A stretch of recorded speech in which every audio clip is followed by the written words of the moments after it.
we have a special episode of The Butterfly Effect because with me and Tal, we're joined by Mr. Bill Still, and Mr. Still is a best-selling author and also an award-winning documentary filmmaker.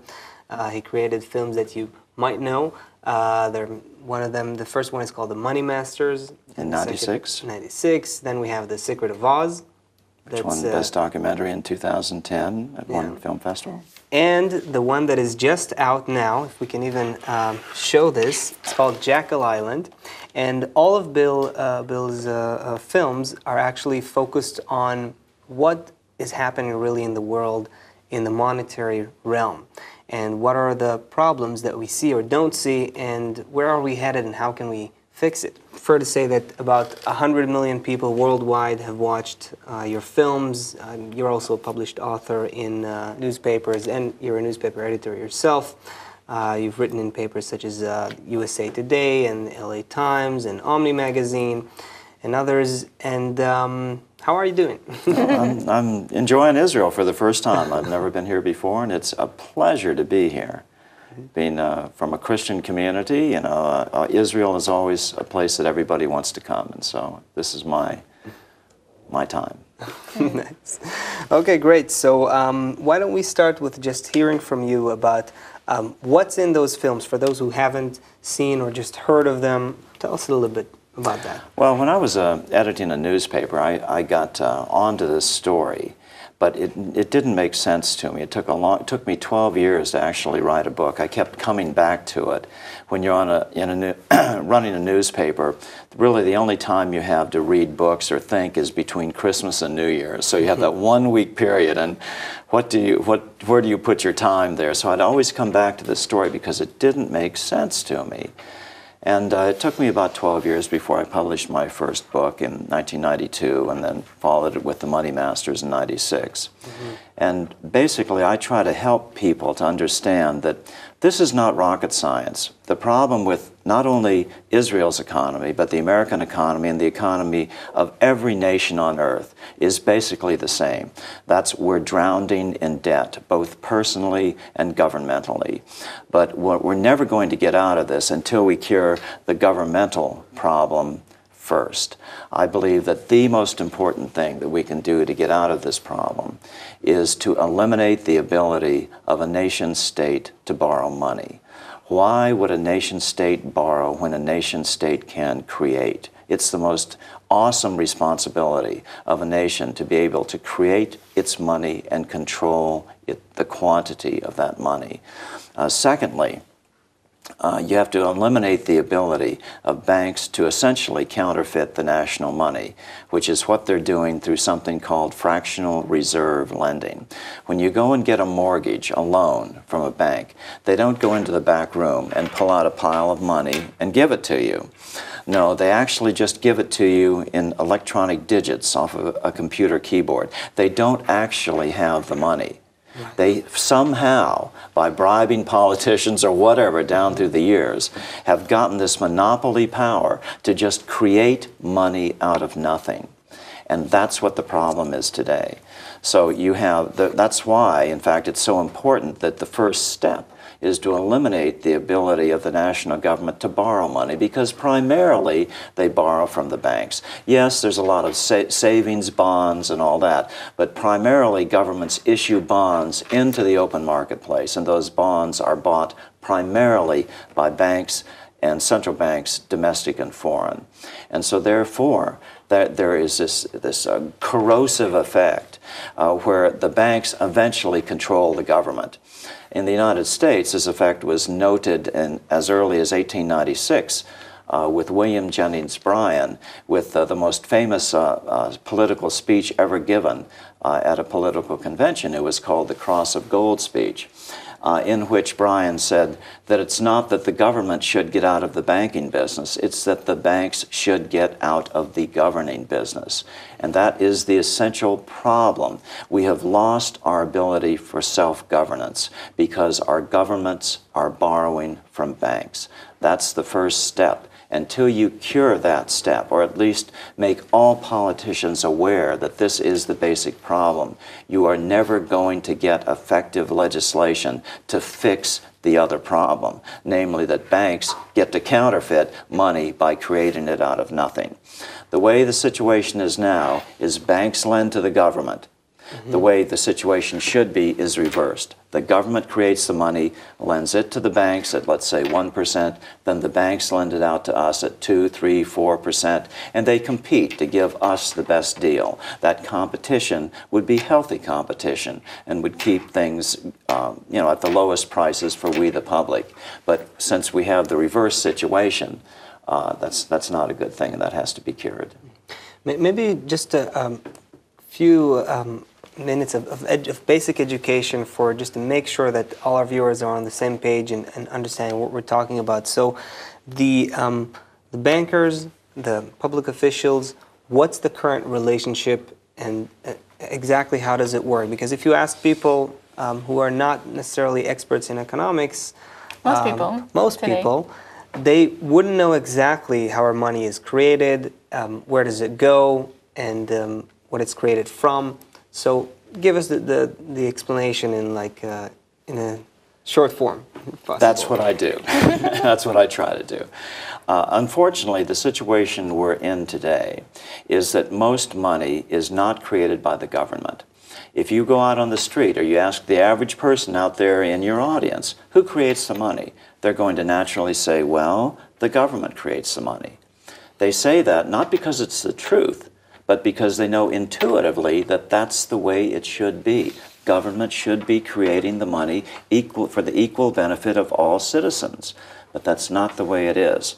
I don't know when this changed in Israel, but it changed at different times in different nations, and virtually all nations now are under this debt money system, where the government only creates a very small percentage of the money. In the United States, all the government actually creates are the coins. All the dollar bills and the electronic money are all created by the banks. And that's the wrong situation. The government should create all the money and spend it into existence and lend it to the banks to relend to us. So why is this actually happening? Because it seems irrational. I mean, we see where it's headed. We're seeing what's happening. That it's like you said, we're making money out of air, and it's a big bubble that has burst and it's just continuing on to disintegrate. So why? Aren't people at the top smart enough to see what's happening to change it? Why do you think it's not changing? Well, I think there's a couple factors. First of all, why don't we know about this, which I think we should talk about, and that is that there are three major sources of truth in any society, and that's the media, the academic community, the professors, and the politicians. Well, we all know, and as I just explained, the politicians are heavily influenced by the bankers at this point, because the government is borrowing from the banks. I mean, even Napoleon said it, the hand that gives is above the hand that receives. This has been known throughout history. So the politicians have essentially been corrupted. That doesn't mean that they're all on the take. Legislation is just kind of steered around certain areas. It's rather subtle, but in the academic community in the United States, it's not so subtle at all, or even in Western Europe.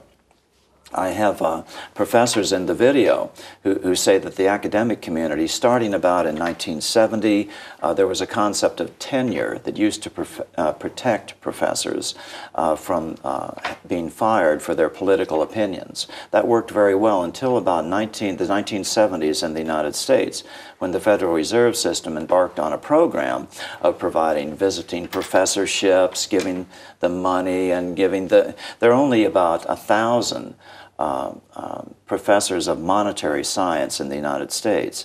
So they found out it was not that difficult to shovel them a little money here and a little money there, and they gradually learned we have to maintain the Federal Reserve line or else we're not going to get this money. And if it means a new car every year, that's kind of significant to a professor who's not used to the highest salary that they could possibly get.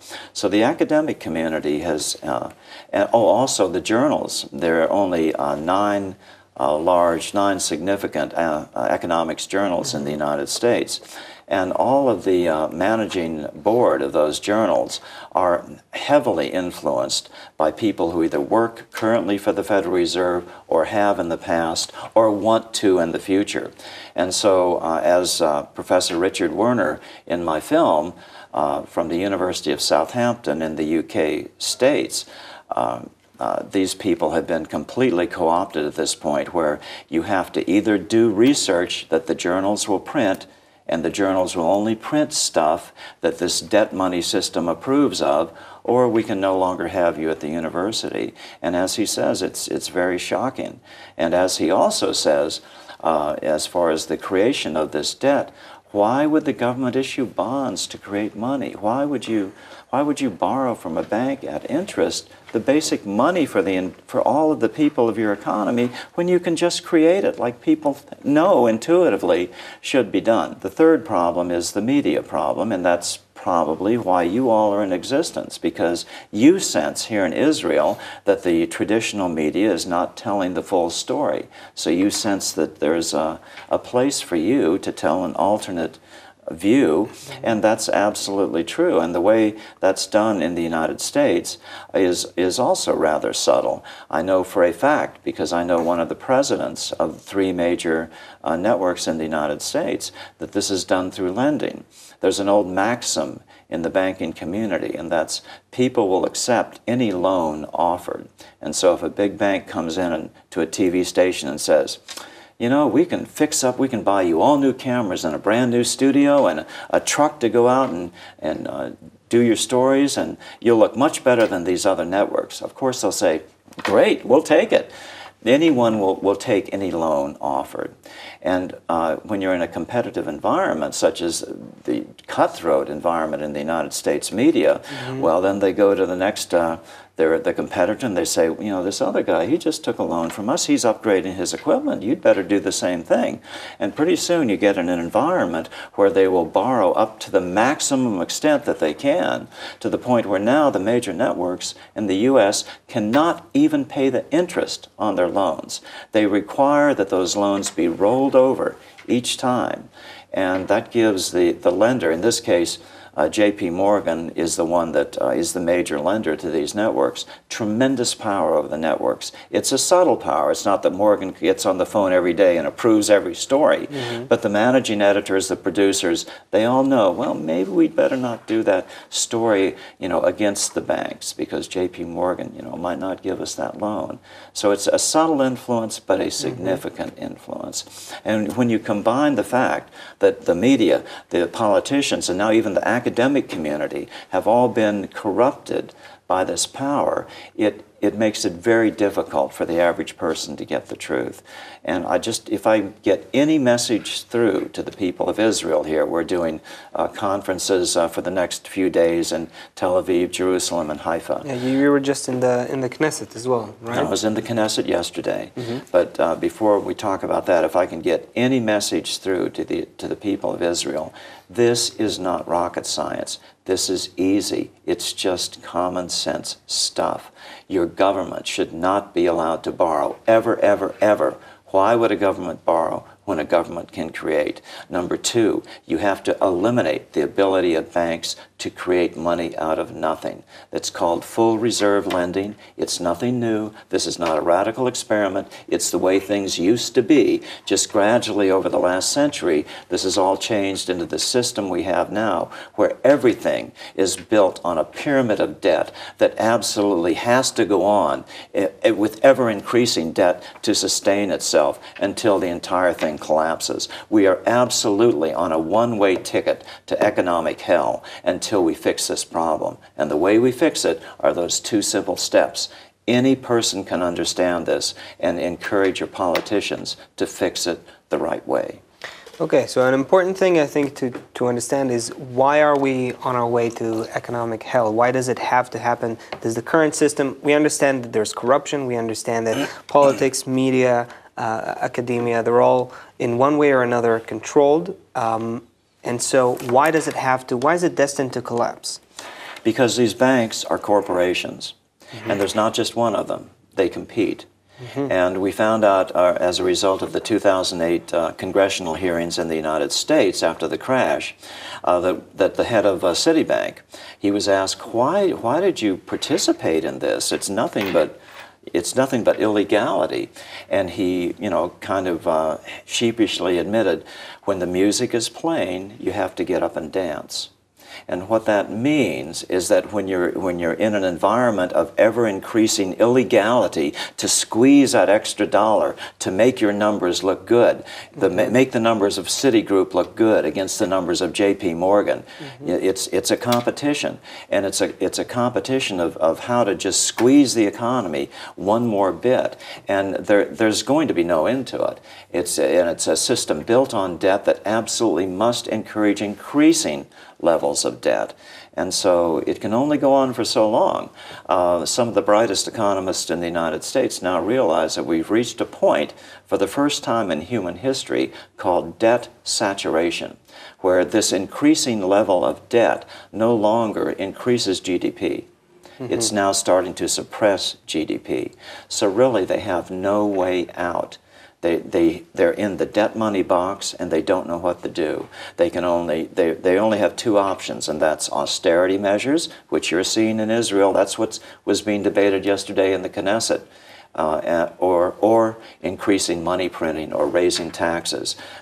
Neither of these is going to work. They're absolutely doomed to failure until people understand that there is another way to do this. You can get out of the debt money system and just move to government-issued debt-free money. And that changes the whole thing. It turns it upside down on its head and democratizes the power structure instead of this increasingly steep power structure. It seems like we've become so used to this way of life that we, like you said, we don't even question it because we think that's the way it has to be. And you're saying that there are alternatives. But my question is, if we've already become so accustomed to this culture of competition, this culture of trying to get my own profit, even if it's at the expense of others, even if it's the expense of the whole system, is that something that could change from a monetary change, or is that something that we all need to change? I know, for example, Ken Robinson talks about our educational systems being based on the same competitive attitude where we compete for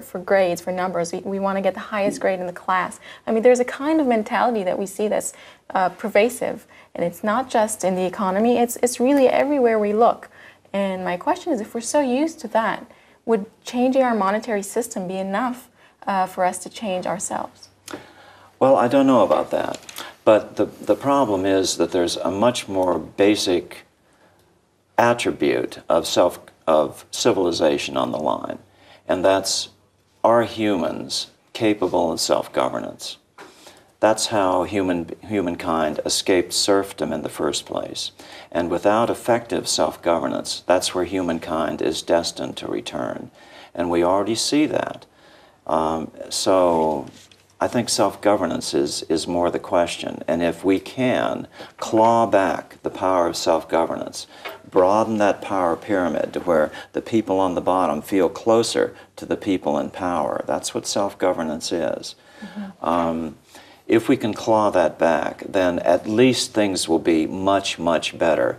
At least things will begin to stimulate a thriving middle class once again, when right now we're just squeezing the life out of the middle class and squeezing everybody down into the lowest part of the pyramid, and nothing good can come from this. You explained how the people on the top that are controlling the money and controlling everything, basically, are competing between themselves. The same competitive and cutthroat mentality ripples through the system, and we see basically the effects of it on every level. The educational system that Tal brought up, and what happened to our academics and the media, and the kind of values that the media promotes as well.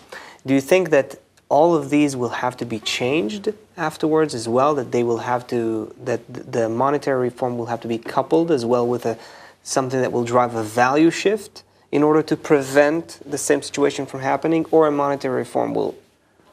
I only deal with monetary reform. I mean, you're talking about something post-monetary reform. I'm happy to have monetary reform take place. So that itself, you say, will already that's going to democratize the system to a significant extent.